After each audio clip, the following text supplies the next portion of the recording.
Number 1. T.J. Lane. He wore a shirt that said "killer" to his own sentencing, not because a lawyer told him to, because he wanted to. On the morning of February 27, 2012, Chardon High School looked like any other Ohio school on a Monday. Students filtered into the cafeteria before first bell, some grabbing breakfast, others waiting on a bus transfer to a nearby vocational school. 17-year-old T.J. Lane was one of them, a quiet, awkward sophomore who'd been shuffled off to Lake Academy, a school for at-risk students. He sat with the group waiting for that bus. Then he stood up, pulled a final .22 caliber handgun from his bag, and started firing at a table of students he'd handpicked. 10 shots, 10 seconds. 3 boys, Daniel Parmenter, Demetrius Hewlin, and Russell King Jr. would not survive it. 3 more students were wounded, one left permanently paralyzed. Lane fled the cafeteria, chased down by a teacher and the school's football coach, and was arrested minutes later in the parking lot, sitting near his own car. What made Chardon different from the pattern true crime audiences expect wasn't the body count, it was the absence of an explanation. Investigators combed through Lane's life, looking for a manifesto, a grievance, a trigger. What they found instead was a fragmented home life, a boy raised largely by his grandparents, and a string of cryptic, unsettling social media posts about a man who longed for only one thing, the world to bow at his feet. One of his victims, Russell King Jr., had reportedly dated Lane's ex-girlfriend, a detail investigators considered but never confirmed as a motive. Lane pled guilty in February 2013 to 3 counts of aggravated murder and 2 of attempted aggravated murder. At sentencing, the judge noted flatly that Lane had shown no impairment, no insanity, no diminished capacity. He had planned it, and he knew exactly what he was doing. Lane's own words in that courtroom offered no remorse and no answers. He unbuttoned his shirt to reveal the word "killer" scrawled across a plain white tee, gave the courtroom his middle finger, and cursed the families of the boys he'd killed before the judge handed down 3 consecutive life sentences without parole. The story didn't end there. In September 2014, Lane scaled a fence during a recreation period and escaped from the Allen Correctional Institution alongside 2 older inmates. For nearly 6 hours, a Chardon community that had spent 2 years trying to heal was locked in a fresh, specific terror. The boy with no motive was loose again. He was captured in nearby woods before morning. He has never explained why he did it. Prosecutors settled on the only description that fit the evidence. He is an evil person. No manifesto, no trigger, no answer. Just a boy who woke up one Monday and decided 3 of his classmates would not see Tuesday. Number 2. James Dean Worley. He had done this before, 26 years before, and nobody was watching. On the evening of July 19, 2016, 20-year-old Sierra Joffin got on her bicycle in rural Fulton County to ride the short distance home from her boyfriend's house. She never arrived. When her bike turned up abandoned in a cornfield along County Road 6, alongside a scattering of unexplained items, sunglasses, fuses, a screwdriver, the search that followed would pull in the Fulton County Sheriff's Office, the FBI, and hundreds of volunteers combing the fields on foot. Investigators quickly zeroed in on a neighbor along that same road, 57-year-old James Worley, who told deputies his motorcycle had broken down nearby that same evening. His account shifted almost immediately. He first denied being on the road at that hour, then admitted he'd lied. Security footage from a nearby school placed a motorcycle matching his in the area at the exact window Joffin disappeared. A search of Worley's property revealed what investigators would later describe in court is a stockpile built for exactly this purpose: handcuffs, zip ties, bondage restraints, latex gloves, a bottle of bleach, women's undergarments stained with blood. 3 days after Joffin vanished, a volunteer searcher noticed disturbed earth in a cornfield along County Road 7. Her body was found in a shallow grave. The cause of death, according to the coroner, was asphyxiation. A dog toy had been forced into her mouth and tied in place with enough force to break one of her teeth. Here is the detail that turned a local tragedy into a statewide reckoning. In 1990, Worley had ambushed a young woman riding her bicycle in nearby White House, Ohio, struck her with his truck, beaten her, handcuffed her, and held a screwdriver to her throat. He served roughly 3 years for it. By 2016, that conviction had aged out of any registry anyone was required to check. Sierra Joffin had no way of knowing the man down the road had done this exact thing before. At trial, prosecutors argued Worley's crime wasn't impulsive, that he'd spent hours that same day watching violent pornography depicting women being bound and strangled, then acted it out on a woman he'd never met. A jury convicted him on all 17 counts, including aggravated murder, and recommended death. A judge affirmed it in April 2018. The Ohio Supreme Court upheld the sentence in 2021, finding overwhelming evidence of guilt and ruling that Worley's resolve to kill Joffin specifically to avoid being caught for kidnapping her outweighed any mitigating factor his defense could offer. Worley remains on Ohio's death row today. His execution, once scheduled for May 2025, was stayed amid the state's ongoing struggle to source lethal injection drugs, meaning the man convicted of silencing Sierra Joffin still waits indefinitely for a sentence the courts have already settled.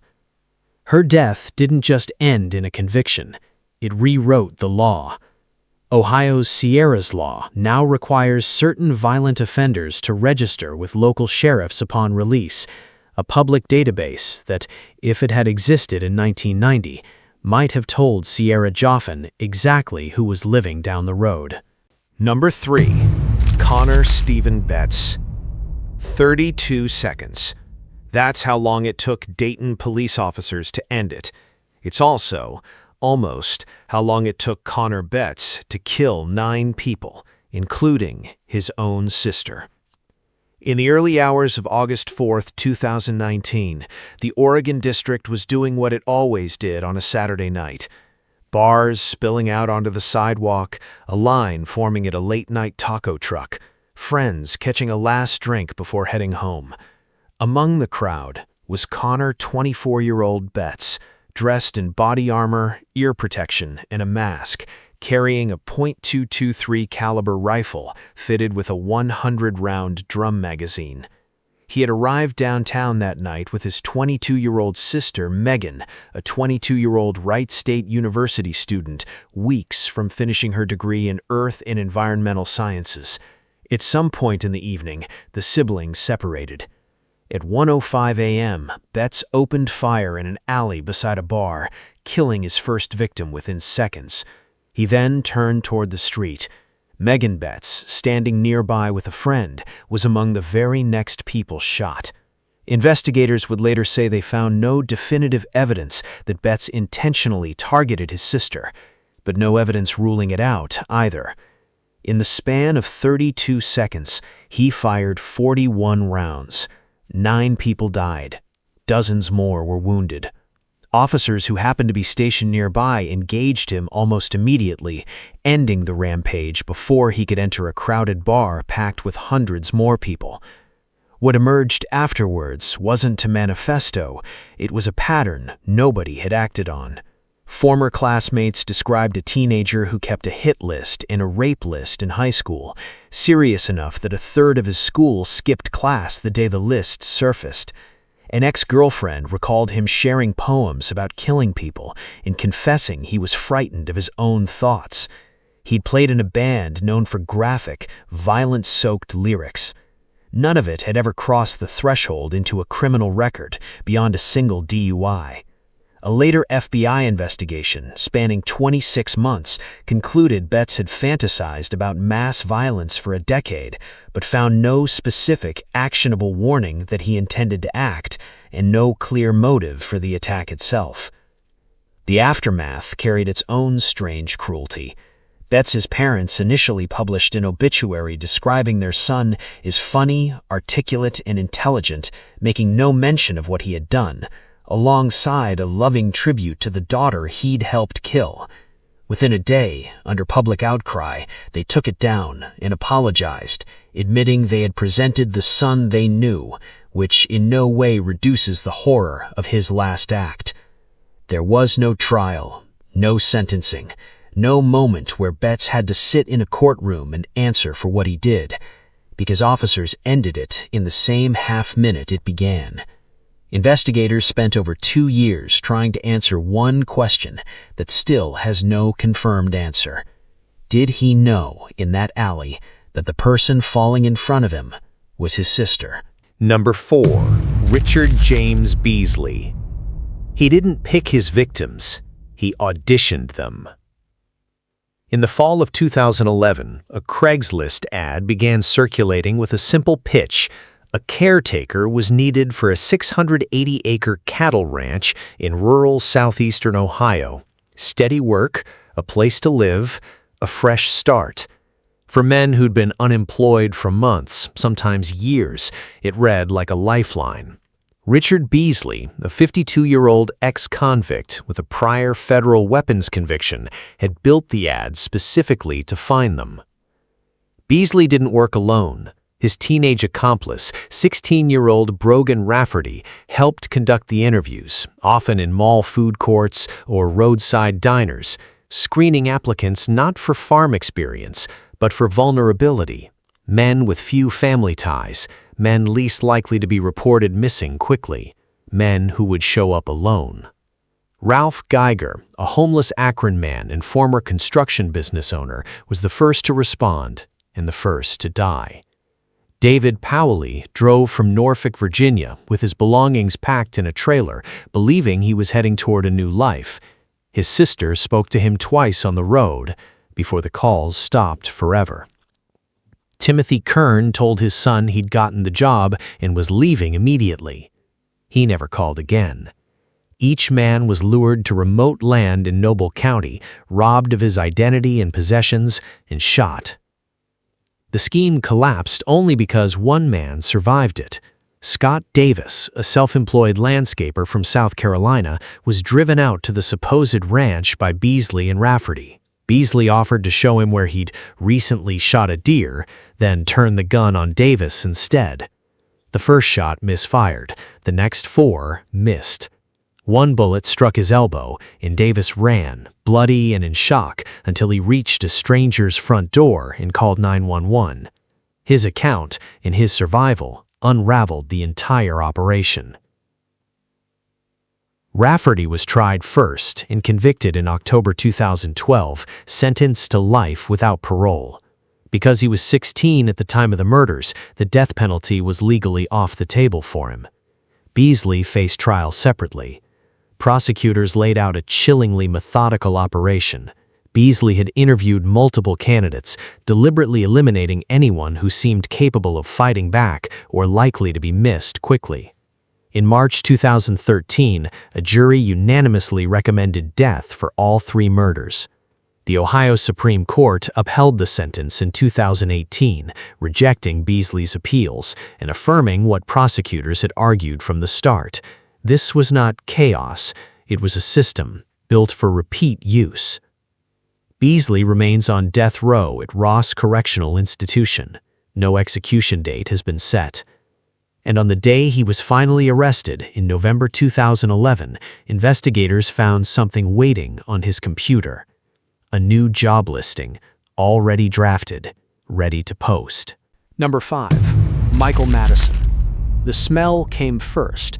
The confession came later. By the summer of 2013, employees at a cable company office in East Cleveland had noticed something wrong with the garage behind their building, a foul, persistent odor that wouldn't go away.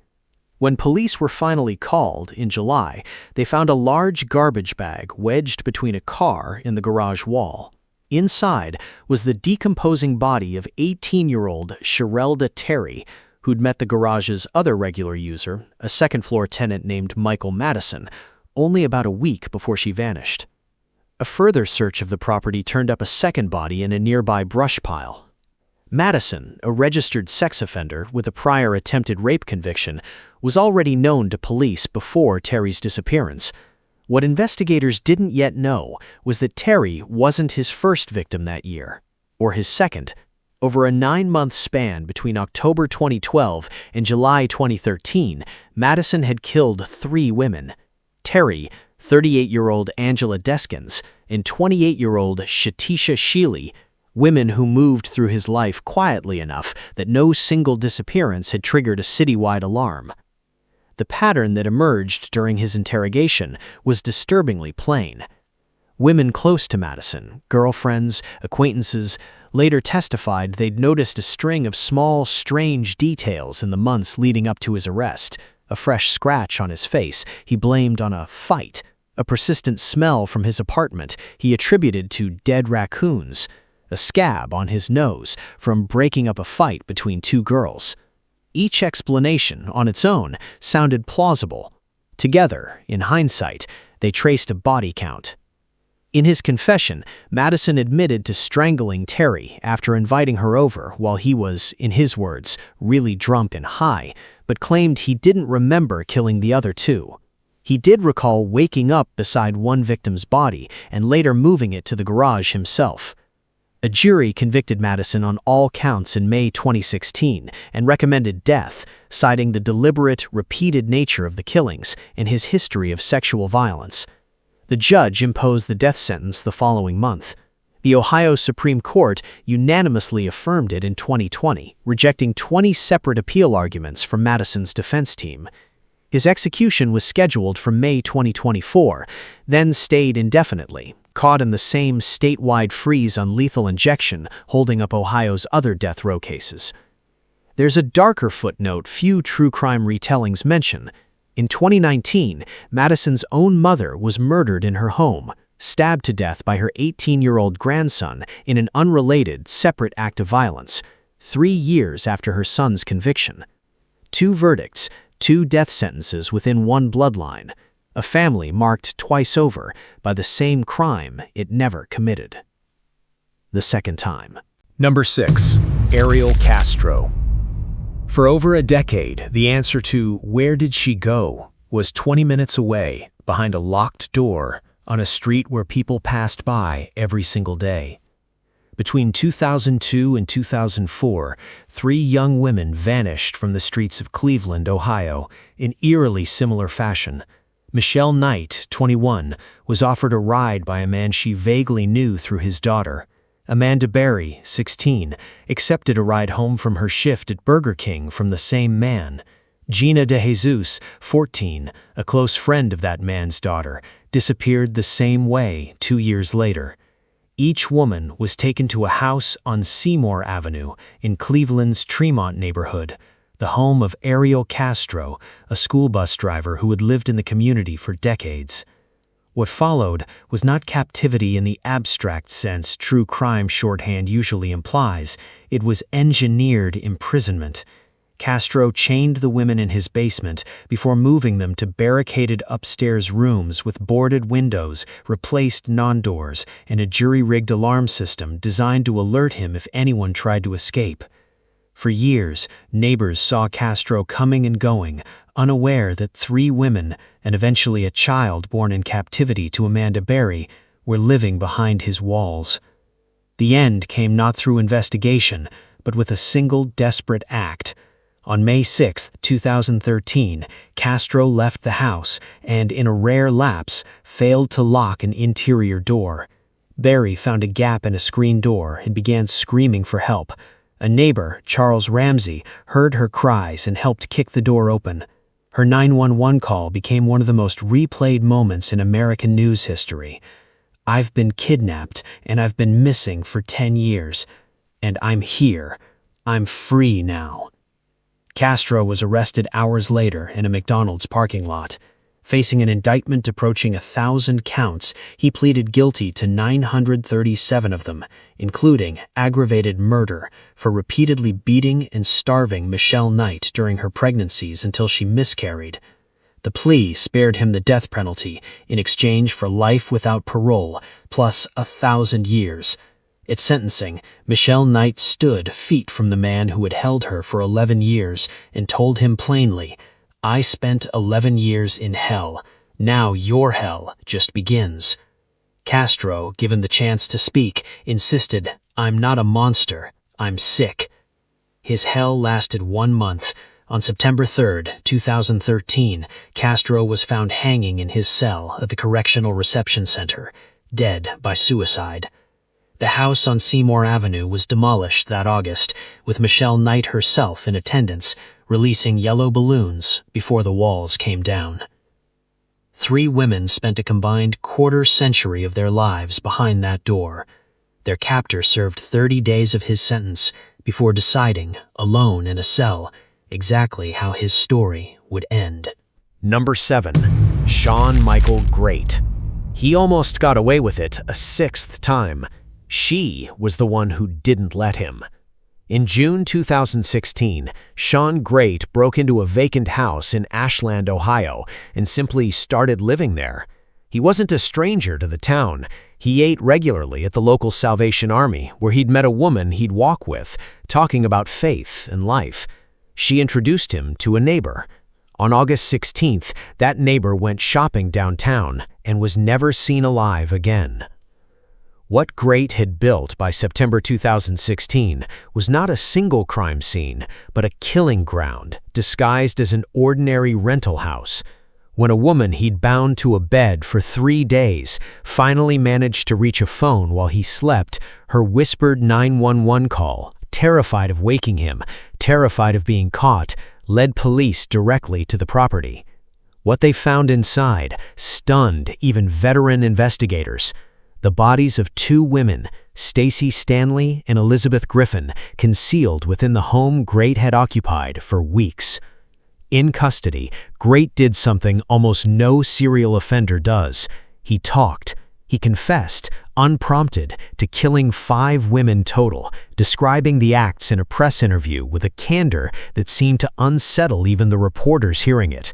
Investigators traced 2 additional victims, Candace Cunningham and Rebecca Lacey, to a previous stretch of his life in neighboring Richland County, and a 5th, Dana Nicole Lowry, to a killing in Marion County dating back a decade, a body that had gone unidentified and unresolved for years before it was finally connected to him.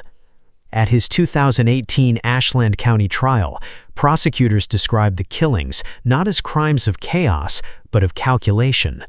Great had methodically chosen isolated, vulnerable women, several of whom he'd met through community aid programs meant to help them.